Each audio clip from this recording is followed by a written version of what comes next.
This Friday, Jamie Lee Curtis and Lindsay Lohan are back to switch things up in Disney's Freakier Friday. Totally. Yes. It's an absolute riot. Woo! And the only movie that can be described as So much weirder than the last time. What last time? it's the frequel You ready? we've been waiting for. That absolutely slays. What deeply out-of-touch old person came up with that? You did. Wow. Don't miss the comedy event of the summer for all ages. Disney's Freakier Friday in theaters this Friday. Get tickets now. Rated PG. Parental guidance suggested. It's Wednesday, Addams. I see you're trying to distract yourself from your own banal thoughts. Let me help. Here's a recording thing made of my latest root canal.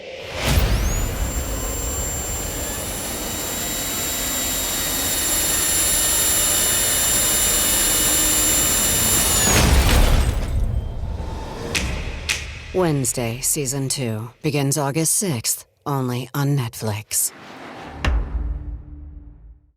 Deborah had to have surgery. I had hip surgery in November of 2024. Her United Healthcare nurse, Crystal, checked on her. We do a routine call after surgery, and I could tell that she was struggling. Deborah needed help, My infection markers were through the roof. and Crystal knew what to do I called the hospital and said she's coming in. and got Deborah the help she needed. Crystal and United Healthcare saved my life. Hear more stories like Deborah's at uhc.com. Benefits, features, and/or devices vary by plan area. Limitation and exclusions apply. Pie in the Sky Media. This series contains adult language and descriptions of graphic violence throughout. Listener discretion is advised. Welcome back to Criminal Mischief with Carolyn and Brandon. You're listening to episode 90, Monster. Samantha Koenig was raised in Anchorage, Alaska by her single father, James. In 2012, the population of Anchorage was around 300,000. But even with all those people, it still retained a small-town feeling. Samantha was 18 and a senior in high school. She lived with her father and her boyfriend, who we'll call John. On February 1st, 2012, Samantha's boyfriend, John, dropped her off at her job. She worked as a barista at a drive-through espresso stand. She'd been working there for less than a month. The young couple shared a truck, so the plan was he would come pick her up when she got off at 8 p.m., when he was on his lunch break at his work. Then she'd bring him back to his job and then drive herself home. That day was like any other day at the coffee stand, which was located on the side of a busy 4-lane road across the street from a Home Depot and a Dairy Queen, among other businesses. In Alaska, winters can be punishing, and that year was a doozy. It had snowed way more than usual in Anchorage. In fact, 5-feet-tall snowdrifts had piled up near the espresso stand. They were so high that from across the street, you could only see the rooftop of the brightly colored coffee shack. It was around 8:15 that night when John pulled up to pick up Samantha. He was surprised to see that all the lights inside had been turned off. So he gets out of the truck and walks around. He peers inside the window of the stand, and he sees that Sam is gone. This isn't like her, and he wonders if maybe she got a ride from someone else. He had been running a few minutes late. He calls and texts Sam, but she doesn't respond. And then he calls her dad, James, and explains the situation. James doesn't know where she is either. The last time he spoke with her over the phone, it was just after 6. He was checking in with her, and she asked him to bring dinner by if he could. He'd been busy at work and didn't have the chance. So James and John had been calling and texting Samantha all night. And when they were both back home at the residence, which they shared with Samantha, they continued to call and text her, and friends and family. No one had heard from Samantha, which wasn't like her. Sam and her father were very close. In fact, he'd raised her by himself, and there was no way that she wouldn't call to tell him what she was doing or where she was. He knew that something had to be wrong. That feeling would amp up when John would receive a text from Samantha's phone at 11:30 saying, quote, "F you, asshole. I know what you did. I'm going to spend a couple of days with friends. Need time to think, plan, acting weird. Let my dad know." Samantha's father and her boyfriend were frantic because they knew that this was not how Samantha spoke. Nothing was making sense. 30 minutes later, John would receive a second text that says, F you. Throughout the night, James and John would continue to call and text Sam, but she wouldn't respond. They also took turns going outside to check the truck. Remember the one that she shared with James? They were so desperate for any kind of a connection to Samantha that even though they didn't believe she'd written those texts, she was going to be gone for a couple of days. Wouldn't she need her vehicle? At around 3 a.m., James suddenly gets up. He can't explain why, but he has this feeling that he needs to go outside and check on the truck. When he opens the door, he sees a man wearing a mask inside the truck. He yells at him, and then the man runs away. John would run inside and tell James, who immediately grabs his dog, and together they go after the intruder, searching up and down the road. But the stranger's gone. At some point, they go back to the truck and they realize it hadn't been broken into. This man had to have had a key. When they check the visor where Samantha keeps her ID in the truck, they see that it's gone. The next morning, James, sick with worry, calls the owners of the espresso stand, who happen to be out of state on vacation. He demands that they review the surveillance footage from the night before, and when the owner accesses the video through the internet, they tell him that everything looks normal. Around noon the next day, James races over to the espresso stand. By this time, he's out of his mind with worry, and the espresso stand represents his only lifeline. He is hoping that his daughter will show up for her scheduled shift at 1 p.m. Here's James speaking with the police that day at the drive-thru stand. Texts and types and talks. And, okay. I know what you did. Tell Dad I'll be home in a couple of days. Yeah, I'm going to go stay with some friends for a couple of days, let Dad know. And that she would call me. I mean, I've been a single dad her whole life, so we have a good line of communication. Okay. And so he told you that at what time? What time did he get that text? 11:55, I believe. So then what happens? Been up all night trying to call her and text her, and okay. That was the only response we got from her. Apparently, her boss got a couple of text messages from her. Her boss asked if everything was all right because she never set the alarm when she was taken out of the building last night, and her boss got a text coming back saying, bad day, and she didn't have a bad day. She was in a good mood all night, when I talked to her, when he talked to her, so someone else was sending the texts on her phone just to buy more time. Okay. James tells the officer about the man who'd been rifling through the truck. He went out to look and see if her truck was still in the parking lot. Why would he do that? He's worried about her. Okay. Just maybe she's going to come by and get it or something. I don't know.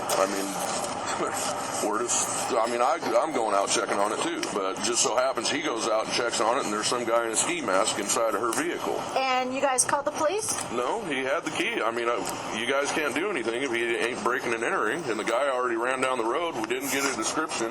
Guy in a black ski mask didn't say anything when came out on the porch and asked him if, what he's doing or whatnot. And he took off running, or? I don't know. Was the key still in the vehicle, or no, did he take the key with him? He took the keys, and apparently her driver's license is missing out of there now. I don't know if anything else. Okay. And I don't know if she had her driver's license on her, and that's how he found out. Then you don't know if it's missing from the truck, actually. I don't know. He says he thinks it was in there, and that's normally where she keeps it, but I don't know if it was on her person, and that's how he found out where we live. How many keys are to the vehicle? He has a set, and she has a set. So they both have a set of keys. Okay. The officer asks James why didn't he call the police to report Samantha missing. And you didn't think the police would help? Not really. Your daughter's missing. Some strange person's in the car. They take off running when you confront them. You don't think that the police would come help? Maybe, sure, you probably would. But like I said, I went up the road trying to find the guy and couldn't find him. I had my dog out there. She couldn't find him. My daughter has only been missing for a few hours. And as far as I know, 24 hours, you guys ain't going to do anything. The dad would find out, after he arrived at the coffee stand, that all the money from the night before had been taken, and that the owner of the shack had called him back saying they'd looked at footage from the wrong night, and that when they watched footage from the evening of February 1st, the night Samantha disappeared, they'd seen a man, all dressed in black, jump through the low drive-through window. He was wearing a ski mask, and from the footage, it appears that he abducted Samantha at around 8 p.m. Wasn't cleaned up like it should have been, And the girls didn't call the police? No, they called their boss, I'm sure. So her boss finally called me today, and she said she reviewed the tapes, didn't see anything out of the ordinary, and then her husband told her that she was looking at the wrong tapes from the day before or whatnot. So they looked at last night's tapes and realized somebody did take my daughter out of this building. Police would speak with the employee who had opened the stand early that next morning, and they said they didn't call police because it looked like Samantha had just locked up before walking away from her shift, and that for some reason, all the money in the cash register was gone. The Anchorage police were suspicious of James and John's stories. Why would they take so long to call the police, especially after they observed the masked man in the truck? When Samantha's boyfriend, John, came in for an interview, they asked him to describe exactly what happened when he pulled up to the coffee stand at around 8:15-ish. And he explains that when he pulled up, the inside lights were off, and he looked inside, everything was closed, that even the wooden slides used to block the windows from sliding open were in place. He did add that there were napkins on the floor, and towels, which were used to clean, were still on the countertops, which he thought was unusual because Samantha was really conscientious and super neat. When they asked him why he didn't try to go inside, he said he didn't try the lock because he was afraid he'd trigger an alarm and then be accused of breaking in.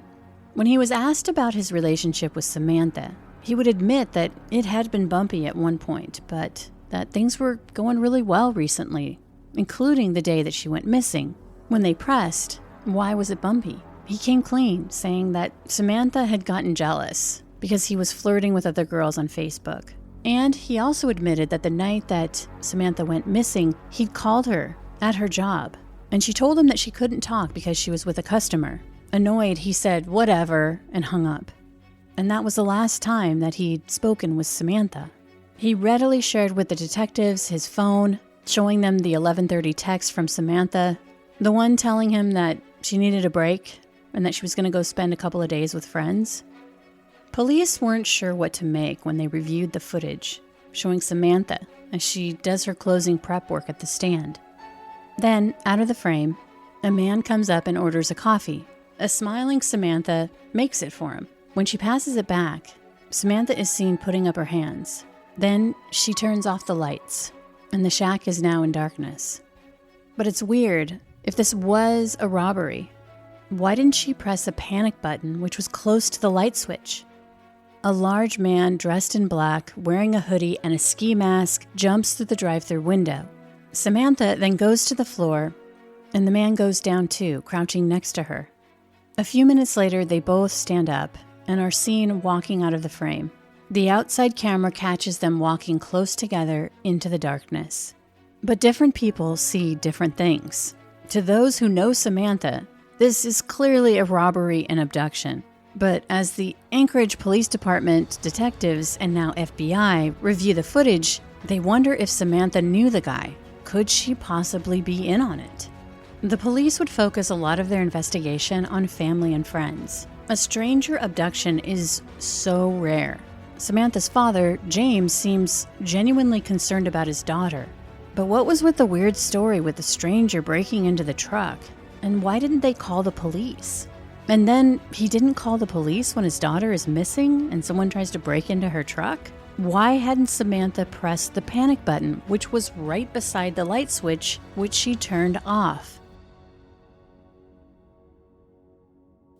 Despite investigators' red flags, James was convinced that his daughter had been kidnapped. And he was all over the media. He would start a GoFundMe account to raise money for a ransom which he felt was surely coming. And the abduction of an 18-year-old girl who loved animals, was kind and special to everyone who knew her, hit the Anchorage community hard. And the case was generating intense interest all over, putting even more pressure on law enforcement. 10 days after Samantha's disappearance, hundreds of people attended a vigil.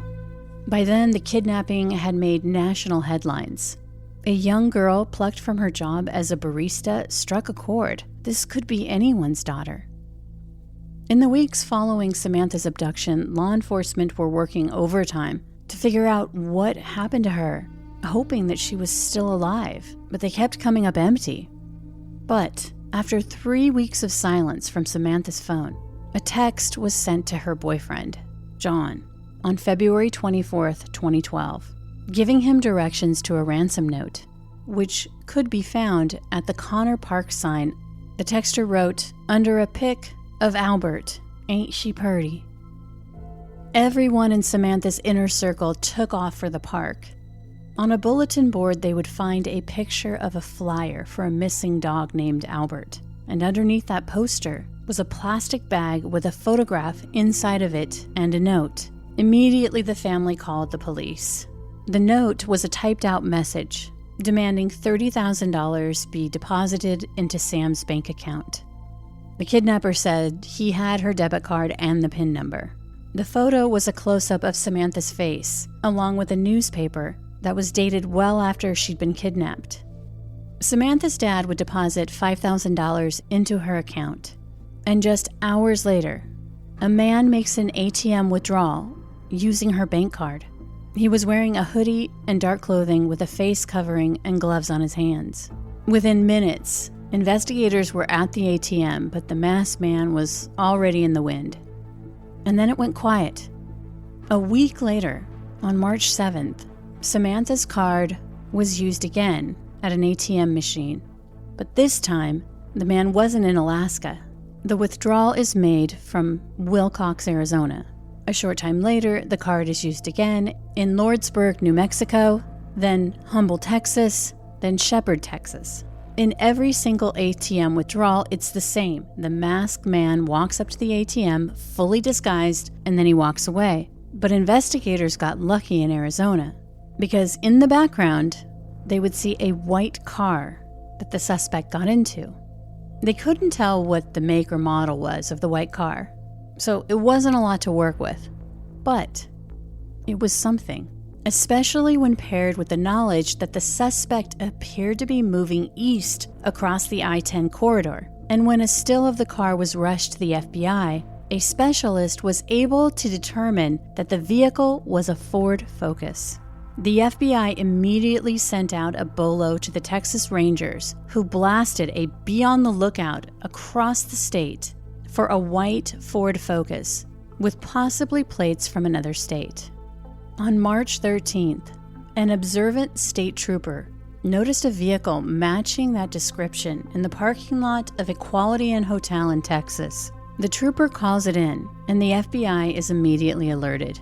As the officer waits for backup, he sees a man coming out of the hotel, and he gets inside of the white car and begins to drive away.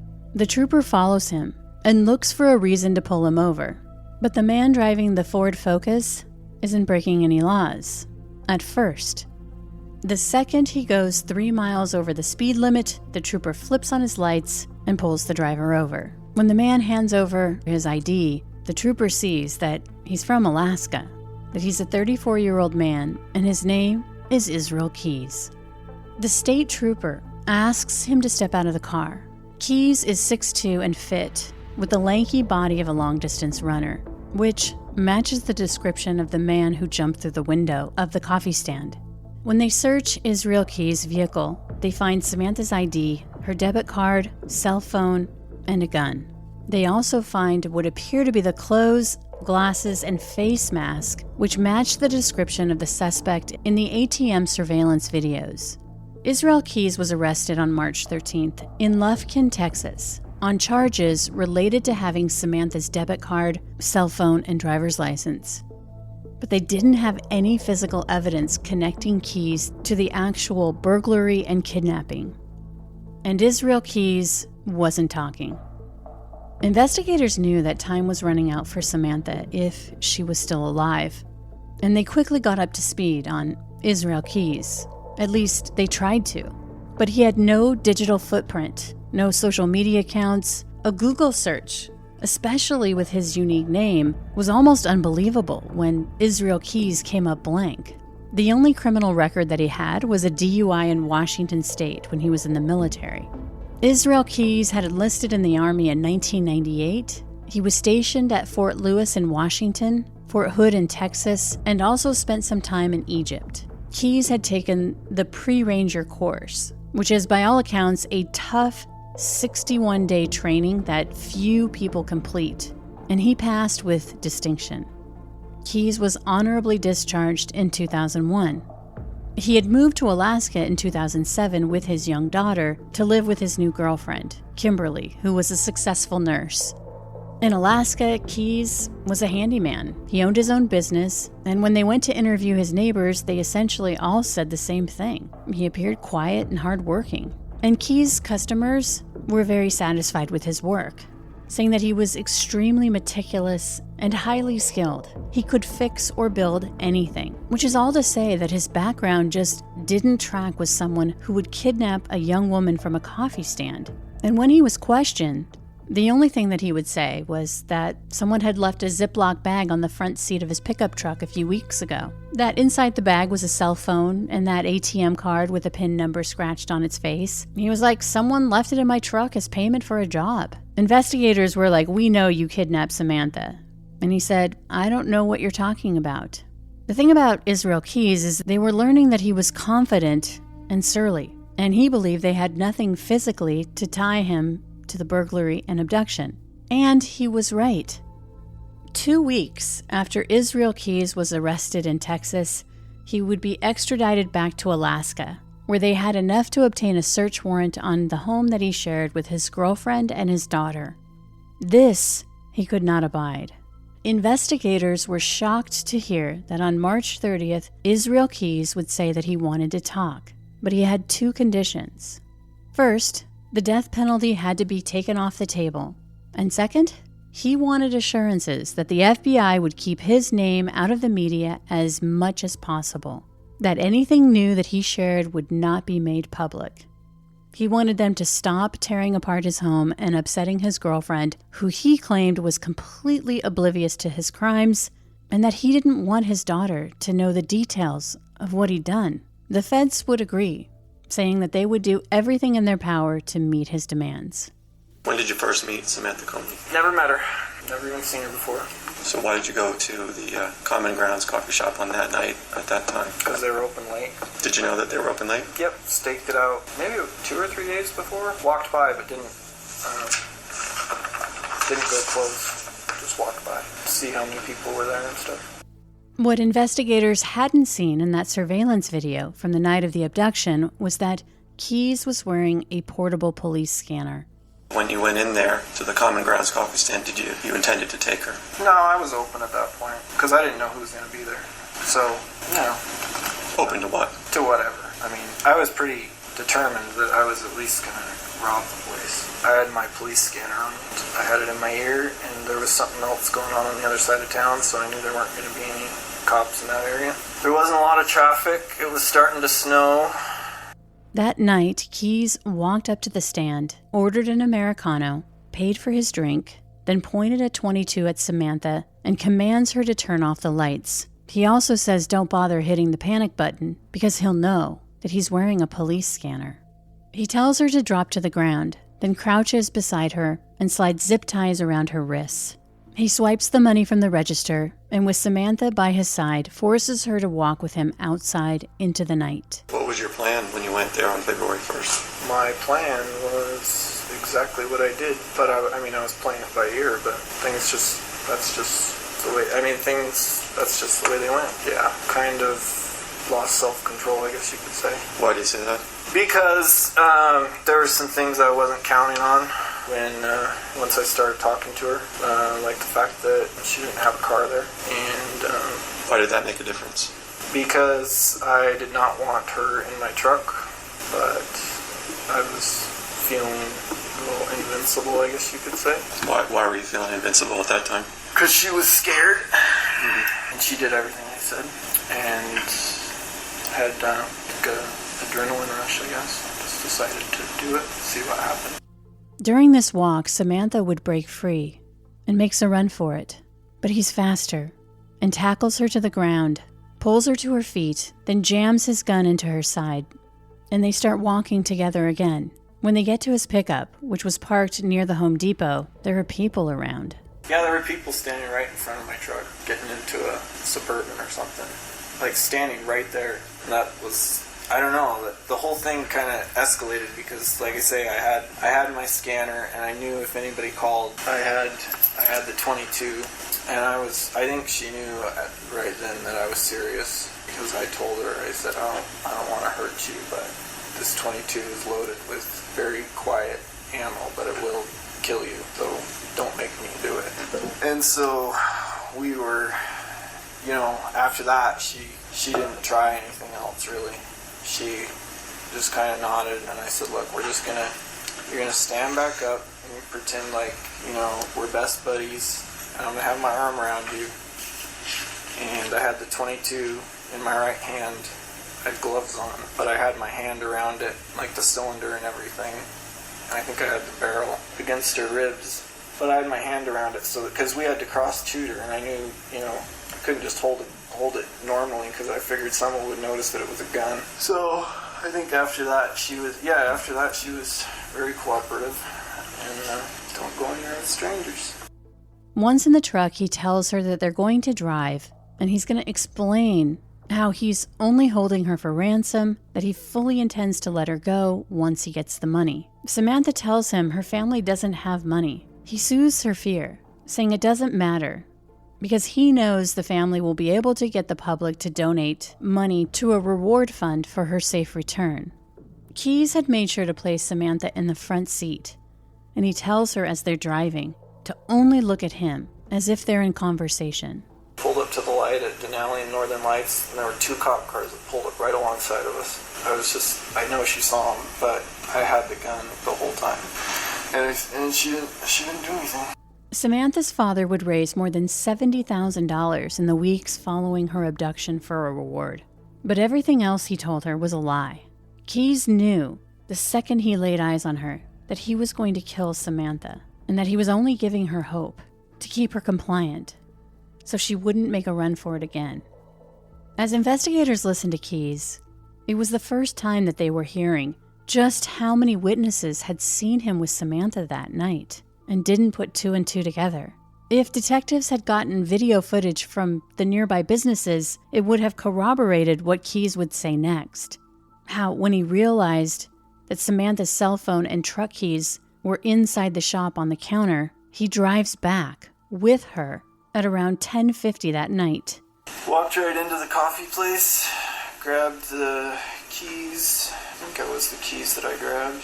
There was something else there that went outside the cell phone. I think it was their keys. And grabbed the cell phone, grabbed the keys. There were a couple ends. I cut off the cable ties. They were laying on the floor by the window. Grabbed those. May have tried to put some things there. It seems like there was some stuff laying on the floor. Seems like I tried to make it look a little more normal in there. And then I went out and locked the door behind me. He cleans up the stand to confuse authorities. He wants to make it look like she could have potentially taken the money and fled. 4 minutes later, the surveillance video would capture Samantha's boyfriend, who drove back to the shop that night to see if she was there, just after 11 o'clock. I remember when I first got access to the internet. Of course, I was an adult, but I still had to learn a thing or two, like maybe not the best timing to send an email to someone after having a glass of wine or 2. Which is all to say, I didn't grow up with the internet the way today's kids have. I'm Gen X, baby, and I am so grateful for that. But now, having 5 kids over the years with varying access to cell phones, it's always a battle to figure out what the right age is for a kid to get a cell phone, especially if all their friends have one. Because I've learned that you can't control what they're seeing on social media, the music or videos they're looking up, sometimes stumbling into inappropriate content by accident. It's unnerving to think about how a cell phone in a kid's hand could be like opening Pandora's box. Which is why I'm excited about Gab. Gab is the leader in safe smartphones and watches for kids, teens, and tweens. With no social media apps, no internet browser, and GPS tracking. Now, this may sound boring to your kid, but it's really not. Gab phones and watches are still tech kids actually want. There's unlimited talk and text, a clean music streaming app, and over 100 third-party apps that can be installed at parents' discretion. I want to stay connected with my youngest son, who's 10 years old, but I know he's not ready for a full-on cell phone. And so Gab allows both of us to be part of something bigger than ourselves, and here's how. First of all, my son didn't think he was going to get a cell phone until he was 14. And so he was really excited to get his Gab phone in the mail. And I love making him happy and giving him a little bit more responsibility. I genuinely feel better about letting him free range, knowing he can call me at any time. Gab is a real game changer for me and my son, and I can't recommend enough that you give Gab a try. And this is the absolute best time to check them out because right now, Gab is offering $25 off any device to new customers with no contract required. That's $25 off any Gab smartphone or smartwatch. Just go to gab.com/mischief. That's where you'll get the best deal. That's Gab, GABB.com/mischief. Gab.com/mischief. This episode is brought to you by Progressive Insurance. Do you ever find yourself playing the budgeting game? Well, with the Name Your Price tool from Progressive, you can find options that fit your budget and potentially lower your bills. Try it at Progressive.com. Progressive Casualty Insurance Company and Affiliates. Price and coverage match limited by state law. Not available in all states. Eventually, Keyes would take Samantha back to his home, the one that he shares with his girlfriend and 10-year-old daughter. He parks in the driveway, then shuffles a blindfolded and gagged Samantha to the back of his truck and begins putting his rack and toolboxes back on. Put my truck back together. Had the toolboxes, they were all empty. They were in the garage, and had the supports for the toolboxes, they were all off, so I had to put all that stuff back in. I just threw it together. I didn't make it drivable. I wasn't planning on using my truck again that night, so I just started putting it back together, just so it would look like it was like it always looks. This methodical planning would thwart police. After Samantha's abduction, they would identify a white truck as belonging to the still unidentified abductor. They would look up every similar truck in Anchorage and narrow it down to 750 white pickup trucks. When patrol officers went to look at Keyes' pickup truck, as they had with hundreds of others, they would take it off their list because it had the rack and toolboxes, which appeared to be welded on. Keyes brought Samantha inside a white shed on his property. She has no idea it's in front of his home. He chains her inside, and then, with her address in hand, he goes to get her ID from her truck. Parked about 3 or 4 blocks away from where her truck was and walked over there. And used the key to open the door, and the car was right where she said it would be. It was just locking the truck up, and some guy came out and obviously knew something was up right away. And so I was just standing there waiting to see what he would do. I don't even think I had my gun with me, but I had a knife. And he just turned around and ran back in the house. It was 3:30 a.m. when he came back to Samantha, still chained inside of that shed. He had promised her all night that he would let her go if she did what he said, that he was only interested in the ransom money. But this time when he comes back, he sexually assaults Samantha twice before strangling her to death. Israel Keyes is so diabolically casual as he describes rolling up Samantha's body in a tarp and then stuffing her inside of a cupboard inside the shed. He says he then went back outside, locks the shed door, and takes a shower. Afterwards, he wakes up his 10-year-old daughter and calls a cab. They had an early morning flight to catch out of Alaska, headed for New Orleans, where he would meet up with his girlfriend, and they would all take a 2-week cruise to the Caribbean. When Keyes returns on February 17th, he went back to the shed where he'd left Samantha's body in 20-degree temperatures. But he has an idea when he comes back from that cruise, and the idea is to elicit ransom from Samantha's family. So he takes a hairdryer and he basically defrosts part of Samantha's body, her face, namely her face. And he opens her eyes, and remember, she's deceased, and he sews her eyes open with some fishing line or a really fine line or thread or something.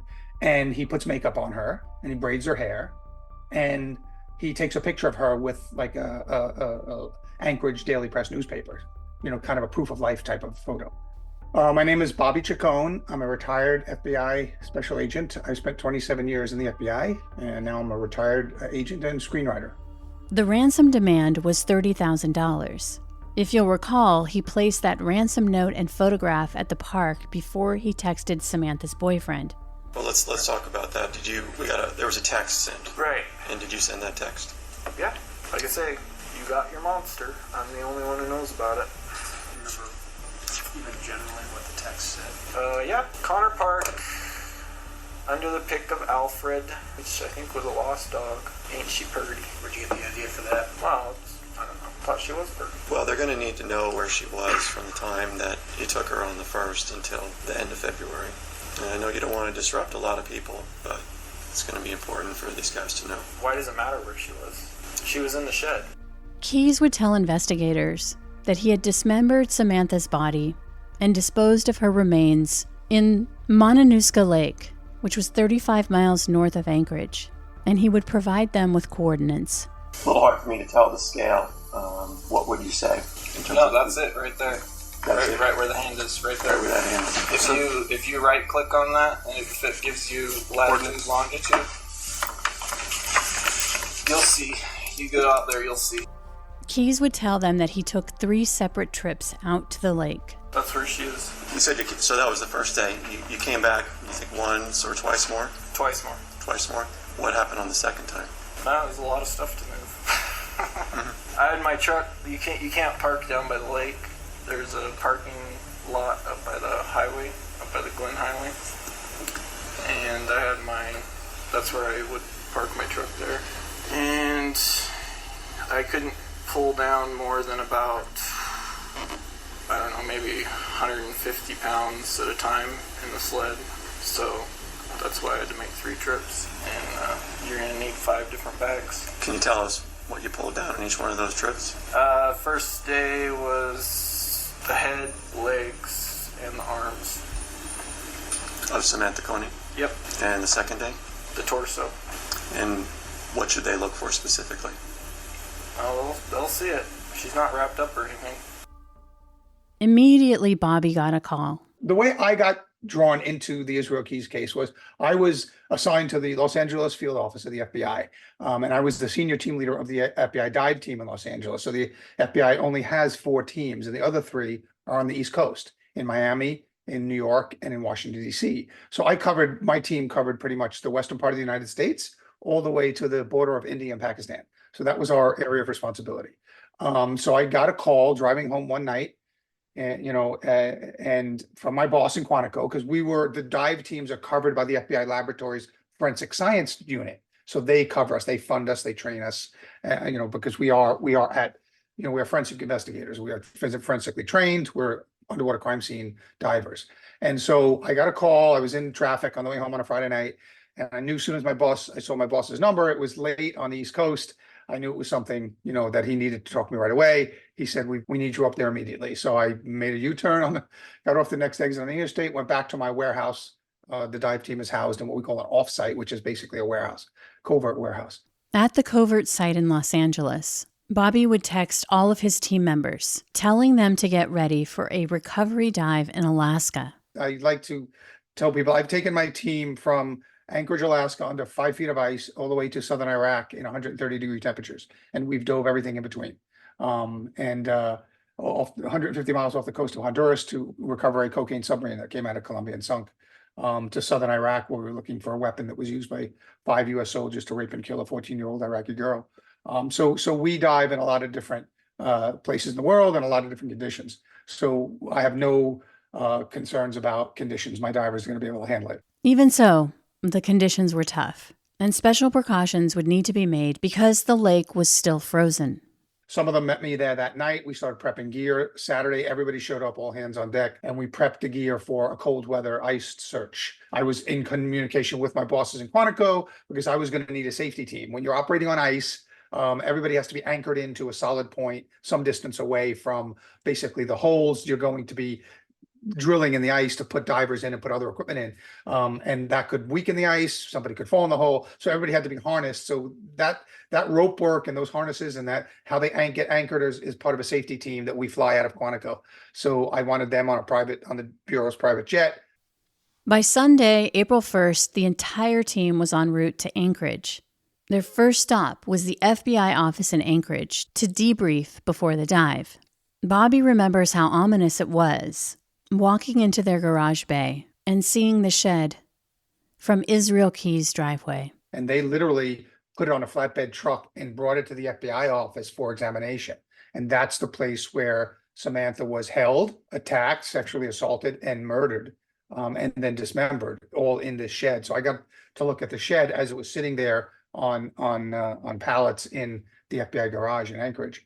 And then we were briefed on the case. And, it was tough because we go into, which is not uncommon for us, we go into a community like that all still is holding out hope that this young woman is still alive. They're out there searching in the woods. I remember there was a billboard, kind of a billboard thing by her coffee kiosk that for that little strip center that said, it was a very hopeful sign. We're looking for you. We're going to bring you home. When you went out there to do the diving, had the media been told that she'd been found? Like No, nobody knew. When we arrive, and that's one thing I have to brief my divers on. We check into a local hotel, and we're not covert, so we have to get the government rate for the rooms and things like that. So when a local, it's a small town. Anchorage is, I know people think it's a city, but it really is a small town, especially compared to Los Angeles. And 8 FBI, 12 FBI agents, some coming in on a private jet, checking into the local hotel, kind of phones start calling, phones start ringing. And so I have to tell my guys, we have to be careful because, we're in one of those hotels where, you all have breakfast in the morning at the, in the lobby area and stuff. And you have to be careful about what you say because you could have family members of the potential victim in from out of town staying at the same hotel. So you have to be very careful about what you say and how you talk. And so my guys my men and women who work for me are very well versed in that, being very, quiet about that kind of stuff. But we knew where Samantha was and we knew the condition of her, but we couldn't let on about any of that. So, you see those hopeful signs. I remember I went through a fast food restaurant and there was a poster of Samantha still right there on the window. We'll get you, you're coming home. We're going to get you. We're going to find you, whatever. The lake that Israel Keys chose was big and very popular with ice fishermen in the wintertime. And how ice fishermen work, they take a big sled out on the ice with all of their equipment, and they basically set up a little tent inside, and they have little heaters and stuff, and they drill an auger, which is like a big corkscrew, if you imagine, through the ice, and it creates this big hole, 8, 10, 12 inches in diameter, and you basically drop your fishing line in there. And then you can see when you walk across a lake like that, it's pockmarked with holes that were frozen over from previous days and weeks of fishermen being there. And so at any given day, there's a smattering of these little tents. Nobody raises up on them. There's probably 6 or 8 of them on any given day, ice fishermen, and they don't come out. They basically stay in there because it's so cold. They make a couple of trips with that sled back and forth.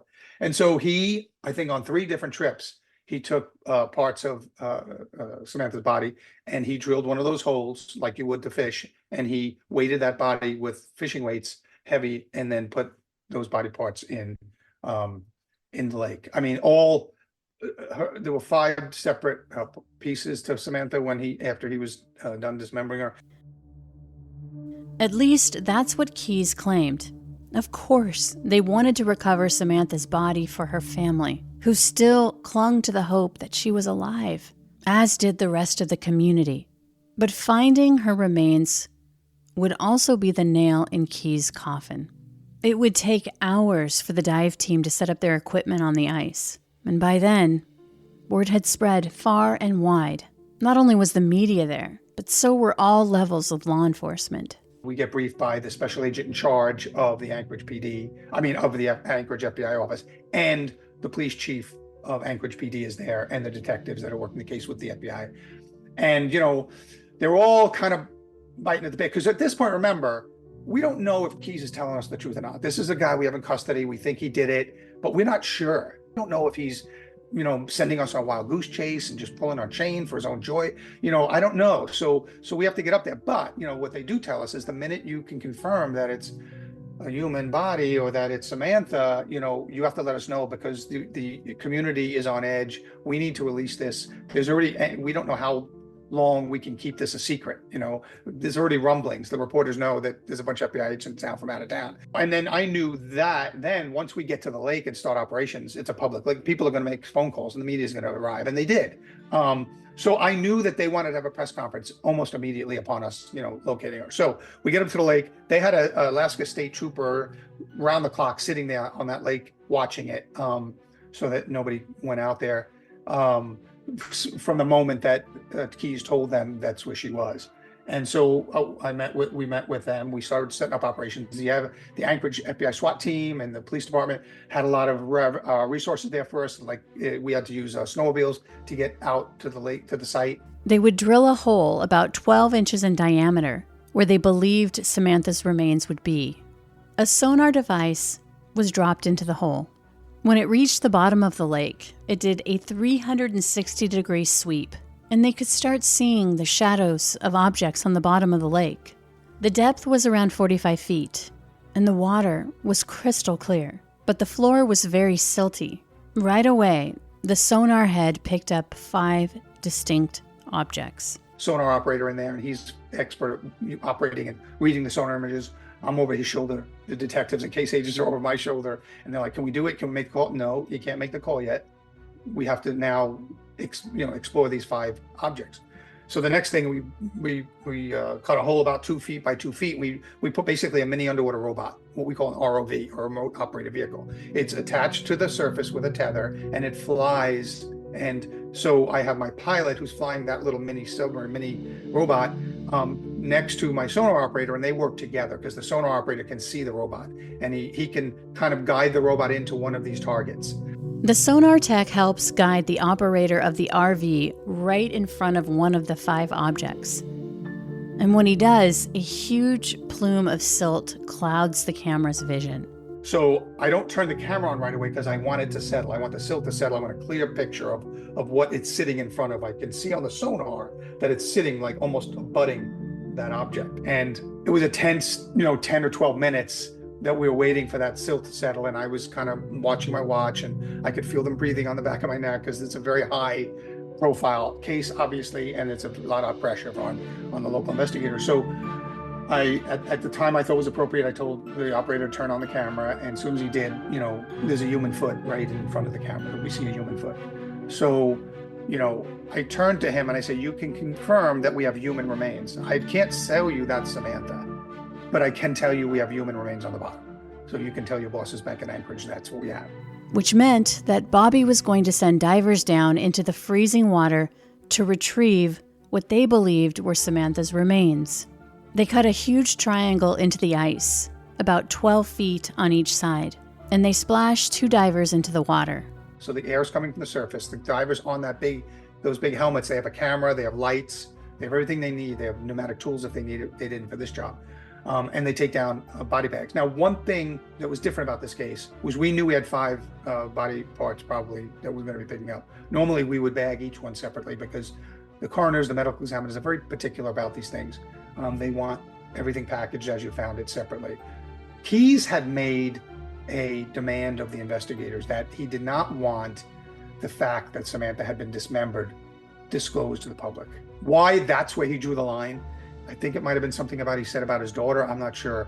It was certainly a weird type of line to draw that, the public's going to know you raped her, murdered her, but you don't want them knowing that you dismembered her. I think it was, like I said, it may have been something he didn't want his daughter knowing, even though everybody's going to know eventually what happened. So we have to play that game. How that impacts us is that we were going to put all of those pieces into one body bag. So the divers had to kind of move from piece to piece and put all of Samantha in one body bag. And we did. So that when we brought it up, the media, who now had, trained, now we tried to block the media as much as we could. But, you can't always know that. So we had the divers come up with one body bag. And so the media, if they were able to see through the pop-up shelters we had encircling the dive operations, they would have seen just one body bag come out. Of course, I got the body bag and I brought it into the pop-up shelter that we had created for the medical examiner. We put it on a table in there and I opened it and I was able to verify that that was the Samantha that was in there. Basically, I held her head and I was able to identify her face from the photographs.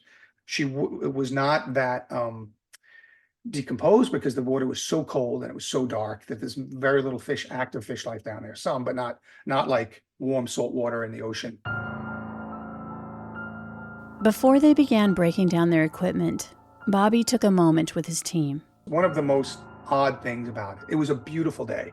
There was not a cloud in the sky, deep blue Alaskan sky, late winter, early spring, mountains in the back. It was just this beautiful scenery, and you had to catch yourself because you're looking around and you're marveling at it. Especially me, I'm from New York originally, but I'm from Los Angeles at that time, and to see this beautiful landscape. And then when we got Samantha up onto the surface, we had a moment of silence. I asked everybody, I said, hey, I raised my voice and yelled, and I said, everybody, we're gonna have a moment of silence. And as we're having this moment of silence, I see one of my dive personnel, not one of the divers, one of the support people, looking up, and he's like looking up, and I figured he's looking up at heaven, but I guess, but then I look up, and then everybody's looking up, and there's this bald eagle, this huge bald eagle, just circling us, just watching us do it. And I'm like, I don't see a whole lot of bald eagles, the symbol of America, and on every seal and everything, and then you got chills just looking up and knowing what we had just done and seeing this majestic bird, the symbol of our country, circling over our heads. It was a surreal moment. For us. I'll never forget that. After their work was done, it was late, around 10 o'clock that night. The dive team was starving, and by this time, of course, everyone in town and beyond knew that Samantha's body had been recovered. There was like one tiny little pub, bar, restaurant type of thing that agreed to stay open for us. The manager said, sure, whatever. And I don't think she said who we were. She said she was from the FBI, but she said she was sending some people there and they're from out of town and they need dinner. So, we get back to the FBI office, we drop off our trucks with the gear, we get into our rental cars, then we find this place and we go in, and it's just about 10 o'clock, which is closing time.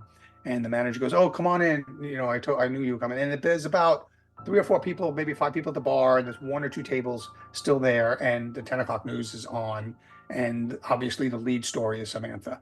And we're all dressed in the same type of boot, the same type of cargo pants with blue shirts, but we have jackets on without any identification. So it doesn't say FBI.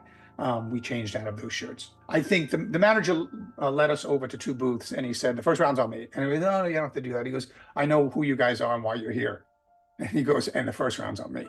Like, it's insistent, and in the background is the TV showing the divers in the water and saying that Samantha was recovered and being brought home and stuff. And so we, that's kind of a good feeling, that's where you still don't celebrate, but that's where, you kind of look at each other and you go, yeah, we're good at this. This is what we do. We're really good at this. And thank God we are, because look what we did. That father now has his daughter back. As horrible as it is, it's going to be the worst day of his life, but it's going to be the first day of his life, of his new life, kind of. He's on that road, whatever it is, people call it closure, recovery, whatever people call it, different things, but it had to happen. And there's this age-old debate on missing kids, and if you talk to the parents on whether, would you want to know your child was horrifically murdered, or would you just not want to know anything about what happened to your child, so that 30 years later you might think your child's still alive somewhere and has a different kind of life. And so I don't know where I would come down on that. I'm not a parent, but everybody kind of thinks about that and stuff. So you have to know. And so we were, proud of the work we had done, as solemn as it was and as sullen as you feel.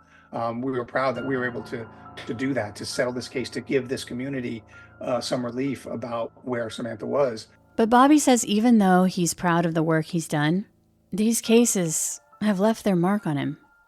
What was that experience like for you all, for you specifically? Like, that had to have been, you saw the posters at McDonald's as you're driving through, you see the coffee stand, you see the shed. At this point, it's got to get not personal, but this is so next level terrible. Yeah, I always counseled my divers. I was the senior diver in the FBI at the time, and this is what we do, and it's tough. It's a tough job.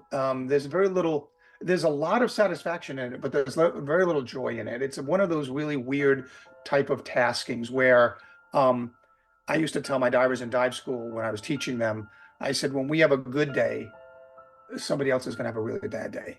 And that's because we're going to find what we're looking for. That's what we're paid to do. That's why we train. That's why we get the bosses to buy us the equipment. And we try to be the best that we can at it. And when we're successful, it means somebody else is going to get the worst news of their life, usually a mother or father. And so you always have to be mindful of that. So, you can take some satisfaction away from it, but in the end, it's always tempered by the horrific nature of what you're in the middle of. And so I always had to remind my divers, especially the newer divers, look, on the deck of a boat or the surface of a lake or a shoreline of a river, when we finally find what we're looking for, and sometimes it's tough, the conditions are tough to operate in, and it's I put them in harm's way, getting them on the water like that, it's dangerous. And so there's stress, and when you're successful and you locate and recover what you're there to do, there is a bit of exhilaration. I said, but the moment you try to celebrate, the moment you high five each other, the moment you slap each other on the back, it's going to be misperceived because the media is already on us. They've got cameras watching us now that divers are on the lake, divers are on the river, whatever it is, wherever we are. As soon as we show up and they see FBI on our back and they see divers in the water, man, there's a mad rush by the media. Next time on Criminal Mischief. What does this tell you about his mindset, that he's so confident that he goes on a cruise and leaves a murder victim in his shed? This feels really confident. Yeah, ultimately confident. The first thing obviously it tells you is this ain't his first rodeo. This is not his first killing, clearly. That's the first thing. Nobody does this, on their first kill. And so that's the first thing. The second thing is he's a meticulous planner. He knows exactly what he's doing, and he knows how not to get caught. Another indication that he's done it before. And according to Israel Keys, there would be more victims. Are there other parts to this story, either before or after? Yeah, well, like I say, it's not the whole story. Okay. Well, you told me you wanted to talk later about how you killed her, but there's other parts to this. I have lots more stories to tell if you're interested. Stick around for our bonus episode. Here, my co-host Brandon and I go over the case in more detail. And if you have a minute, head on over to Apple Podcast and rate and review the show. Refer a friend. It really helps. And as always, thanks for listening. From Cloud 10, Criminal Mischief is a pie-in-the-sky production, recorded in the beautiful Pacific Northwest. We're produced by Brandon Morgan and myself, music by Soundstripe. I'm Carolyn Osorio, your writer and host.